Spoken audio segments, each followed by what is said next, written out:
الثورة لتحرير ريفي دير الزور والحسكة، حيث تم تحرير مئات القرى ومئات آلاف المدنيين من قبضة تنظيم داعش الإرهابي، وتحرير مساحات شاسعة من هاتين المحافظتين، وذلك بالتعاون والتنسيق بين قواتنا والتحالف الدولي عبر الإسناد الجوي والمدفعي.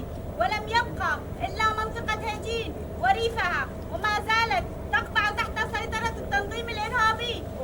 لقوات سوريا الديمقراطية هو إنهاء وجود داعش في كامل شمال شرق سوريا، وبالنسبة لنا كقوات فإنه هدف أساسي هو إعادة تحرير أو العمل على تحرير منطقة عفرين، وهذا الأمر أعتقد مرتبط بمصالح مختلفة موجودة في المنطقة وسوف نعمل عليها وسوف نظل نتابعها بشكل كامل. هذه المعركة اللي أطلقناها ضد تنظيم داعش الإرهابي بكوباني وانتهاء بالرقة ودير الزور راح تفتح المجال لاحقا قدامنا من أجل التركيز بشكل أكبر على تحرير منطقة عفرين من الاحتلال التركي والمرتزقة الموجودين معه. طبعا التحرير أو القضاء على تنظيم داعش الإرهابي والإرهاب بسوريا بشكل عام هو مرحلة أو خطوة مفصلية وتاريخية بالنسبة لسوريا والشعب السوري.